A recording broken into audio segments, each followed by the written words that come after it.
8 अगस्त 2024 में एनडीए सरकार एक बिल इंट्रोड्यूस करती है पार्लियामेंट में, जिसके बाद थोड़े से डिस्कशन के बाद इसे जेसीपी में भेज दिया जाता है, यानी कि जॉइंट कमीशन ऑफ पार्लियामेंट में 9 अगस्त को। उसके बाद 7 फरवरी 2025 में ये जेसीपी अपनी रिपोर्ट शामिल करती है। इस चीज में एक चीज ये भी है कि इस कमीशन जब फॉर्म हुई थी और ये इन्होंने लोगों से अपने मशवरे माने थे, उस वक्त बड़ी करोड़ों की संख्या में मुस्लिम लोगों ने इसका अपोज जताते हुए कमेटी से ये रिक्वेस्ट की थी कि आप इस बिल को ना पेश करें और इसमें सारे अमेंडमेंट में ये रिफॉर्म करें। लेकिन उस कमेटी ने इसे एक तरह से पूरी तरीके से निग्लेक्ट किया और 40 के 40 जो अमेंडमेंट एनडीए सरकार ने पेश किए थे वो उसी तरीके से बरकरार रख के वो रिपोर्ट पार्लियामेंट में पेश की, जिसके बाद 2 अप्रैल को लोकसभा के अंदर ये बिल डिस्कस होना तय पाता है। 8 घंटे की डिबेट का वक्त इसे दिया जाता है, लेकिन वक्त को और एक्सटेंड करते करते रात के 1 बजे ये बिल लोकसभा में पास होता है, जो कि एक ऐतिहासिक डिबेट रहती है। इसमें अपोजिशन ने इसका बहुत खुल के अपोज किया। जिसके बाद अगले दिन राज्यसभा में बिल पेश होता है। राज्यसभा में इसके ऊपर 14 घंटे डिबेट चलती है, जिसके बाद राज्यसभा में भी देर रात ये बिल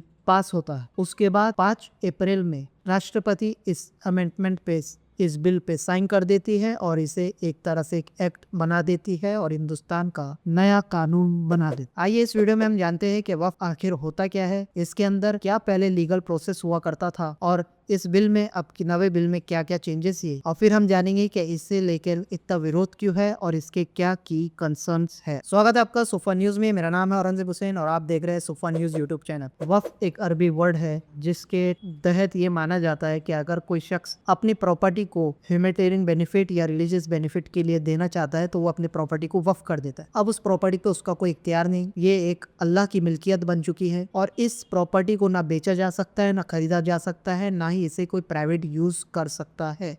ये सिर्फ और सिर्फ चैरिटी के लिए या फिर मस्जिद, मदरसा, दरगाह या फिर ग्रेव यार्ड के लिए यूज की जाएगी, यानी कब्रस्तान के लिए। इसके अलावा इसका कोई और यूज नहीं रहेगा। इस प्रॉपर्टी पे हक अल्लाह का रहेगा, किसी इंसान का नहीं। हाँ, इसे रेगुलेट और इसे फंक्शन करने के लिए एक कमेटी बनाई जाती है जो कि ट्रस्ट की कम्युनिटी होती है और वो कमेटी ही इसको रन करती है, जिसका हेड मुतवल्ली होता है, यानी कि सीईओ होता है एक किस्म से। उस वक्त प्रॉपर्टी ये होती है वक्त। इस वक्त पे ना ही मुसलमानों का कोई हक है और ना ही कोई गवर्नमेंट का हक। ये प्रॉपर्टी एक किस्म से रिलीजियस प्रॉपर्टी हो चुकी है और ये ऊपर वाले के नाम, यानी कि अल्लाह के नाम मुसलमानों ने डोनेट कर दी। अब आइए समझते हैं कि इसकी हिस्ट्री क्या थी। वक्फ की प्रथा 7वीं सदी से ही चलती आ रही है, क्योंकि एक रिलीजियस प्रैक्टिस है। 7वीं सदी से जब खिलाफत थी कायम अरब देश में, जहाँ से ये शुरू है। उसके बाद इंडिया के अंदर मुगल दौर में और दिल्ली सल्तनत के दौर में भी और दूसरे एम्पायर्स थे, उसके दौर में वक्फ चलता था, जिसमें वक्फ को मस्जिदों, मदरसों, दरगाहों के लिए और ऑर्फनेज के रहने के लिए या फिर कोई भी ह्यूमैनिटेरियन बेनिफिट्स के लिए यूज किया जाता। उसके बाद 1913 में जब अंग्रेजों की हुकूमत हिंदुस्तान पे थी, उस दौर में अंग्रेजों ने इसे पहली बार लीगल स्टेटस दिया, एक एक्ट लाके, जिसे मुसलमान वैलिडिटी एक्ट कहा जाता है, वक्फ वैलिडिटी एक्ट। जिसके बाद आज़ाद हिंदुस्तान में पहली बार 1954 में इस पे एक एक्ट बनता है। उस एक्ट को रिफॉर्म करने के लिए 1995 में एक एक्ट और बनता है जो उसे और अच्छी तरीके से एक रेगुलेट करता है। उसके बाद 2006 से लेकर 2013 तक बहुत वक्फ के ऊपर सवाल उठते हैं, जिसके बाद 2013 में इसे रजिस्ट्रेशन मैंडेटरी करने के लिए एक एक्ट पास होता है और भी इसमें चेंज किए जाते हैं, जिसके अंदर रजिस्ट्रेशन को मैंडेटरी कर दिया जाता है। अब उसके बाद जो ये 2024 में रूल लाई है एनडीए सरकार, इसके अंदर इसे कहा गया है और क्लेम भी किया गया है कि इसे टोटल रिफॉर्म कर दिया गया है। आइए हम जानते हैं कि इसका क्या क्रिटिकल पॉइंट्स है जिसे इसे बदला गया है और क्या कंसर्निंग इशू है जो ये इतना बड़ा अपोजिशन ने यहाँ तक कि पार्लियामेंट में इसे अनकॉन्स्टिट्यूशनल और मुस्लिम माइनॉरिटी के खिलाफ खुला आरएसएस और बीजेपी का हथियार बताया है। इसके अलावा आपको और बताते चले चेंजेस बताने से पहले कि जिस तरह से लोग कह रहे हैं कि सबसे ज़्यादा प्रॉपर्टी हिंदुस्तान में रेलवे के पास है, सेकंड नंबर पे आर्मी के पास है एंड थर्ड पे वक्फ के पास है, तो ये वक्फ एक लौता एक वक्फ बिल ऐसा है जो किसी रिलीजियस प्रॉपर्टी को रेगुलेट कर रहा है।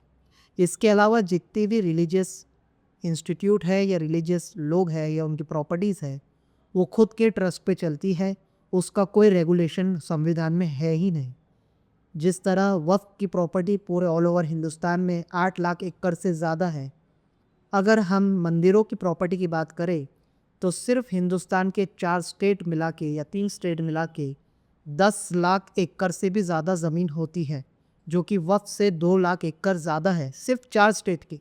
तो आप सोचिए कि पूरे हिंदुस्तान में हिंदू मंदिरों की ज़मीनें कितनी ज़्यादा हों, गुरुद्वारों की ज़मीनें कितनी ज़्यादा हों, क्योंकि वो एक रेगुलेशन में नहीं आते, एक प्लेटफॉर्म पे उसे डोनेट नहीं किया जाता, इसलिए उसे आंकड़ा हमारे पास नहीं है। तो वक्त से ज़्यादा संपत्ति हिंदू मंदिरों की है, गुरुद्वारों की होंगी। लेकिन जिस तरह इसे पोर्ट्रेट किया गया है, क्योंकि ये एक लौता एक रूल है, रेगुलेट हो रहा है, उसके अलावा जो कहा जाता है कि ये मिसकंडक्ट किया जाता है, तो याद रहे कि वक्फ अमेंडमेंट ही एक और वक्फ बिल ही एक ऐसा रेगुलेशन है जो कि मुसलमानों के लिए बना हुआ है, और यही एक लौता एक ट्रस्ट ऐसा है जो वेल रेगुलेटेड है। बाकी जितने भी ट्रस्ट है वो खुद से चलते हैं और उनके खुद के मंदिरों के ट्रस्टी होते हैं या गुरुद्वारों के ट्रस्टी होते हैं। आइए जानते हैं कि क्या की पॉइंट्स इसके अंदर चेंज किए गए हैं, ताकि हम समझ पाए कि इस नवे बिल में आखिर ऐसा क्या पॉइंट है जो इतने क्रिटिकल इशू तौर पे बन चुका हो। सबसे पहले तो 2 नॉन मुस्लिम्स को वक्फ काउंसिल के स्टेट पे लेवल पे भी और सेंट्रल लेवल की काउंसिल में भी शामिल करना अनिवार्य कर दिया गया है। पहले भी इसके कोई रोका हुआ एक्ट नहीं था, लेकिन क्योंकि ये मुस्लिम बोर्ड है, इसके अंदर सिर्फ मुस्लिम ही अपॉइंट किए जाते थे, या फिर जिन्हें शरई नॉलेज है इस्लामी शरिया की, उन्हें अपॉइंट किया जाता था। लेकिन अब इस बोर्ड में 2 नॉन मुस्लिम मेंबर रखना अनिवार्य कर दिया गया है, साथ ही साथ इसमें वुमेन्स को भी ऐड कर दिया गया है। अब इसके उलट जब हम हिंदू टेम्पल्स को देखते हैं, उसमें रिटर्न है कि बोर्ड के अंदर कोई भी नॉन हिंदू शामिल नहीं हो सकता। यहाँ हिंदू से डेफिनेशन वो नहीं है जो कॉन्स्टिट्यूशन ऑफ इंडिया में मौजूद है। सिख, बौद्ध, जैन भी हिंदू माने गए हैं कॉन्स्टिट्यूशन के अकॉर्डिंग, लेकिन यहाँ हिंदू टेम्पल्स में सिर्फ हिंदू जाति के लोग ही मंदिर के ट्रस्ट के अंदर शामिल हो सकते हैं। तो फिर वक्फ पे ये रूल क्यों लगाया गया और वक्फ को ही रेगुलेट करने के लिए ये रूल्स क्यों लाया गया? इस प्रकार के क्रिटिसिज्म साफ तौर पे दिखाई दे रहे हैं और सरकार की नीयत पे डाउट किया जा रहा है। याद रहे ये वही सरकार है जो हर बार अपनी एंटी मुस्लिम पॉलिसीज के लिए जानी जाती है, और ये वही सरकार है जिसके बड़े नेता ने अपनी रैली में एक बड़े पद पे रहने के बाद, देश के सबसे बड़ा पद हम कह सकते हैं रहने के बाद, अपनी रैली में कहा था कि ये मुसलमान लोग तुम्हारी संपत्ति छीन लेंगे, और इस प्रकार के इस्लामी फोबिया भाषण दिए थे। तो उस गवर्नमेंट पे मुस्लिम लोग एक से कैसे ट्रस्ट करें इस मामले को लेकर। इसके अलावा जो दूसरा चेंज इसके अंदर किया गया है, पहले जो प्रावधान था कि कोई भी वक्फ की प्रॉपर्टी में डोनेट कर सकता है, उसे हटा के सिर्फ मुस्लिम कर दिया गया है। साथ साथ ये जोड़ दिया गया है कि जो मुस्लिम 5 साल से इस्लाम धर्म अपना चुका है या 5 साल से इस्लामी लॉ फॉलो कर रहा है, वो ही इसमें डोनेशन कर सकता है। यानी अगर से आज आप मुस्लिम बनते हैं और आप डिसाइड करते हैं कि मैं मेरी प्रॉपर्टी को वक्फ कर देता हूँ अल्लाह के नाम पर, तो आप उसे वक्फ नहीं कर सकते जब तक 5 साल नहीं गुजर जाते। ये बड़ा ही अजीब किस्म का रूल इसमें ऐड किया गया है। तीसरा जो इसमें एक प्रावधान लाया गया है कि सारे वक्फ चीज़ों को आपको पोर्टल के अंदर रजिस्टर्ड करना पड़ेगा, ऑनलाइन लाना पड़ेगा, जो कि एक अच्छी बात है। लेकिन इसके साथ साथ एक लिमिट लगा दी गई है, टाइम लिमिट, जो कि 6 महीने की ही है। याद रहे कोई भी गवर्नमेंट योजना आती है तो वो पूरा भी नहीं हो पाती जल्द से जल्द, क्योंकि गवर्नमेंट की साइट्स इतनी हैक चलती है कि लोगों को कई महीने और साल लग जाते हैं। कोई भी चीज का पूरी तरीके से ऑनलाइन करने के प्रोसेस को यूजुअली जो गवर्नमेंट टाइम देती है, ना सिर्फ इंडिया में बल्कि ग्लोबल लेवल पे भी, वो 4 से 5 साल का देती है। लेकिन इस गवर्नमेंट ने इस रूल के तहत सिर्फ 6 महीने का पीरियड दिया है या 6 महीने का वक्फा दिया है कि आप इसके अंदर अपनी अपनी वक्फ प्रॉपर्टी का रजिस्ट्रेशन ऑनलाइन पोर्टल में करा। अब जो लोगों की प्रॉपर्टी 6 महीने के अंदर ऑनलाइन पोर्टल में वक्फ की प्रॉपर्टी रजिस्टर्ड नहीं हुई, उसके ऊपर वक्फ ना तो कोई केस कर सकता है किसी कोर्ट में कि ये ज़मीन हमारी थी, हमारा नहीं हुआ डालना, इसकी वजह से लेट हो गया, आपको उसकी भी इजाज़त नहीं मिलेगी। तो इससे भी गवर्नमेंट की मंशा जाहिर हो रही है कि वो एक किस्म से चाह रही है कि कम से कम इस पोर्टल में आए और बाकी सारी प्रॉपर्टी गवर्नमेंट के अंडर में आ जाए। इसके अलावा जो एक बड़ा मसला है वो है सर्वे कमिश्नर का। जैसा कि हमने आपको पहले बताया कि पहले वक्फ बोर्ड का एक सर्वे कमिश्नर होता था, जो गवर्नमेंट ऑफ इंडिया का ही एक तरह से एम्प्लॉय माना जा सकता है, जिसके अंदर पैनल में 2 लोग होते थे, जिसमें से एक को चीफ एग्जीक्यूटिव ऑफिसर बना दिया जाता था और वो डिसाइड करता था कि ये प्रॉपर्टी वक्फ की है या नहीं। और वक्फ ट्रिब्यूनल, उसके बाद भी अगर किसी को उसमें डाउट है तो वक्फ ट्रिब्यूनल जो है कोर्ट वक्फ का, उसके अंदर उसके ऊपर ऑब्जेक्शन उठा सकते थे और उसका डिसीजन फाइनल होता था। लेकिन अब वक्फ ट्रिब्यूनल का पावर कम कर दिया गया है और चीफ एग्जीक्यूटिव ऑफिसर का पावर बढ़ा दिया गया है।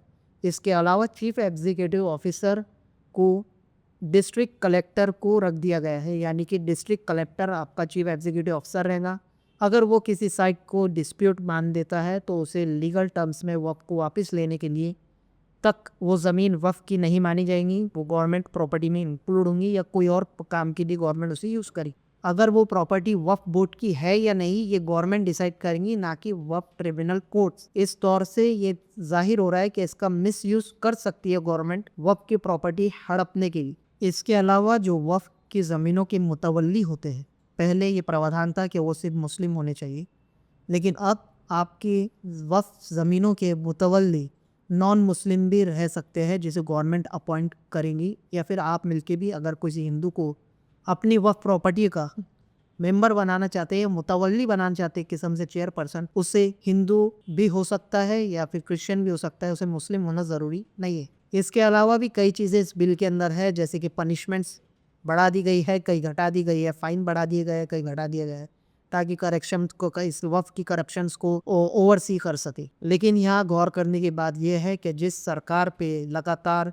आप इनके बीजेपी की गवर्नमेंट के एड कैंपिंग भी अगर आप देखें इलेक्शन टाइम के, तो ये एक किस्म से एंटी मुस्लिम कहे जाते हैं और इस्लामोफोबिक कहा जाता है। वो गवर्नमेंट अगर वक्फ की प्रॉपर्टी पे इतना ज़्यादा खुद का कंट्रोल बढ़ा देंगी दीगर चीज़ों से और अमेंडमेंट ला के, सो उस पर किस तरह से मुस्लिम कम्युनिटी ट्रस्ट कर सकेगी, क्योंकि ये ट्रस्ट प्रॉपर्टी कोई प्राइवेट संस्था नहीं है, ना ही किसी की मिल्कियत है। ये तो किसी इंसान ने जो शख्स वक्फ करना चाहता है अल्लाह के लिए, उसने उसे वक्फ कर दी गई। इसे ना बेच सकते हैं ना कोई प्राइवेट यूज़ में ले सकते हैं। हाँ, इसके यूज़ करके चैरिटी के अंदर आप पैसे दे सकते हैं, जिसके लिए ऑलरेडी वर्क कर रहा है। इस तरह का प्रावधान ला के आप लोगों को, और जिस तरह संसद के अंदर भी कई अपोजिशन लीडर ने इसे कहा, जैसे कि कई लीडरों ने इसे फसाद मचाने का एक ज़रिया बताया है गवर्नमेंट का, और कहा है कि इसे लाने की कोई ज़रूरत नहीं थी और गवर्नमेंट की नीयत साफ नहीं है। आइए जानते हैं कि वक्फ की प्रॉपर्टी कैसे डोनेट की जाती है। सबसे पहले तो किसी इंसान को जो ऑफिशियली उसके पास सारे कागजात है अपनी ज़मीन के, वो विल है अगर उसे वक्फ करने की, तो वो उसके डॉक्यूमेंटेशन देता है और उसे वक्फ के दे देता है, जिसके बाद गवर्नमेंट ऑफ इंडिया का अपॉइंट किया हुआ सर्वे कमिश्नर आता है, उसका सर्वे करता है। ये सर्वे कमीशन या तो सिविल सर्वेंट रहता है या तो कोई। ये सर्वे कमीशन की 2 लोगों की पैनल होती है यूजुअली, जो कि मुस्लिम ही लोग होते हैं। ये सर्वे करती है, उसके बाद में सर्वे कंप्लीट होने के बाद इसे वक्फ की वेबसाइट पे या गज़ा की रिकॉर्ड पे डाल दिया जाता है, जिसमें लिस्ट ऑफ प्रॉपर्टी करके पब्लिश होता है। अगर से आपको उस प्रॉपर्टी का कुछ ऑब्जेक्शन है कि ये तो मेरी प्रॉपर्टी है या वो ये रॉन्गली वक्फ कर दी गई है, तो उस पर आपको ऑब्जेक्शन उठाने का पूरा राइट होता है। उसके अलावा आपके अगर डिस्प्यूट का मामला है तो आप उसके लिए कोर्ट भी जा सकते हैं, जिसके लिए एक वक्फ ट्रिब्यूनल करके एक स्पेशल कोर्ट क्रिएट की गई थी। ये वक्फ ट्रिब्यूनल की जैसी ही special courts income tax department की भी होती है और एनजीटी की भी होती है। यह है ट्रिब्यूनल्स, जो कि वक्फ की जुडिशरी पावर रहती है, जिसके अंदर आप केस लड़ सकते हैं। इसके अलावा फिर इसका एक वेरिफिकेशन निकलता है। कुल मिला के समझिए कि कोई भी ज़मीन वक्फ करने से पहले उसका वेरिफिकेशन, नोटिफिकेशन, लीगल प्रोसेस पूरा फॉलो होता है, तब जाके वो प्रॉपर्टी वक्फ होती है। ये उसका वक्फ बोर्ड का अभी तक का रूल था। जब आप देखेंगे पार्लियामेंट पे इसकी डिबेट, तो आप देखेंगे कि अपोजिशन ने कितने की कंसर्न इसके उठाए थे, लेकिन मीडिया ने और गवर्नमेंट ने इसे टोटल तरीके से खारिज कर दिया। और मीडिया ने एक ऐसा हाइप बनाया है नॉन मुस्लिम कम्युनिटी में कि वक्फ एक प्राइवेट संस्था है शायद, और वो किसकी प्रॉपर्टी हड़प लेते थे। देखो, आपकी प्रॉपर्टी तो हड़पने वाले थे, शुक्र है मोदी का कि मोदी जी आए और उन्होंने आपकी प्रॉपर्टी को एक तरह से सेव कर लिया, वरना मुसलमान तो छीन के आपकी प्रॉपर्टी छीन लेते थे। भगवान का शुक्र है कि मोदी जी आए और आपको बचा दी। इस प्रकार की एक मेंटलिटी आप लोगों की बनाने की कोशिश की जा रही है और मीडिया यहाँ फुल तरीके से इंतशार फैलाने की तैयारी कर रही है, जिसके ऊपर हम ये वीडियो बनाने के तहत आपको कह रहे हैं कि अगर आप वक्फ बिल को वाकई समझना चाहते हैं कि इसमें क्या चेंज हुए क्या हुए, तो आप हमारा वीडियो देखिए। इसके अलावा कपिल सिब्बल साहब का एक पॉडकास्ट आता है उनके चैनल पे, जिसके अंदर भी आप इस बिल को और ज़्यादा डिटेल के अंदर उनसे समझ सकते हैं। उन्होंने कई एक्सपर्ट्स को उसके अंदर बुलाया था और उनसे गुफ्तगू की, जिसके बाद भी आपको और भी ज़्यादा क्लियरिटी हो। इसके अलावा फवाद मुस्तफ़ा साहब जो कि वाइस चांसलर है यूनिवर्सिटीज़ के लॉ के, उनका भी आप यूट्यूब पे वीडियो देख सकते हैं। उन्होंने भी इसे बड़ी तरीके से और बहुत अच्छी तरीके से पूरे लॉस समझाए। हमारे चैनल पे इसी तरह की अपडेट के लिए हमसे जुड़े रहिए और जब तक के लिए देखते रहिए so for news YouTube channel. धन्यवाद।